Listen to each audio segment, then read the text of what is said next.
মুর্শিদাবাদে অশান্তি মামলার শুনানি আজ। বিচার বিভাগীয় তদন্তের দাবিতে সুপ্রিম কোর্টে জনস্বার্থ মামলা আজ। সেই মামলার শুনানি সুপ্রিম কোর্টে।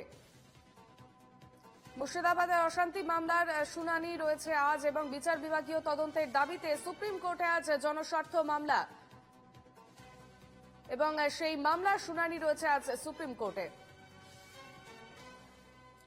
মুর্শিদাবাদের ঘটনার আজ সুপ্রিম কোর্টে জনস্বার্থ মামলা এবং বিচার বিভাগীয় জনস্বার্থ মামলা এবং পাশাপাশি আজ সেই মামলার শুনানি রয়েছে সুপ্রিম কোর্টে। বিস্তারিত জানাবে আমাদের সঙ্গে টেলিফোন লাইনে রয়েছেন প্রতিনিধি বাসব রায়।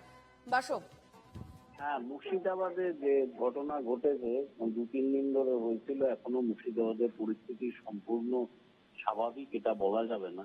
তো মুর্শিদাবাদের ঘটনার পরিপ্রেক্ষিতে এক আইনজীবী সুপ্রিম কোর্টে একটা মামলা করেছিলেন। তিনি বলে তার আবেদনটা ছিল সুপ্রিম কোর্টের তত্ত্বাবধানে এনআইএ তদন্ত হোক মুর্শিদাবাদে।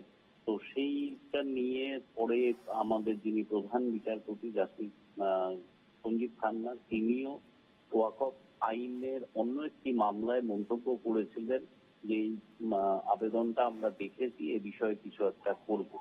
কারণ মানে গোটা ভারতেই ওয়াকফ নিয়ে যে আন্দোলন হয়েছে সেটা ভারতের স্বাভাবিক অবস্থা বাইরে যাচ্ছে। তো এটা হচ্ছে বিষয়। আজকে এই মামলাটা শুনানি আছে জাস্টিস সূর্যকান্ত এবং জাস্টিস বেনকে সিং এর বেঞ্চে। তো লিস্টিং এখনো পাওয়া যায়নি, মামলাটা কখন শুরু হবে এটা বলা যাচ্ছে না। তবে আজকেই মামলা আছে, এখন দেখা যাক সুপ্রিম কোর্ট কি নির্দেশ দেয় বা সুপ্রিম কোর্টের কি পর্যবেক্ষণ। ধন্যবাদ বাসব।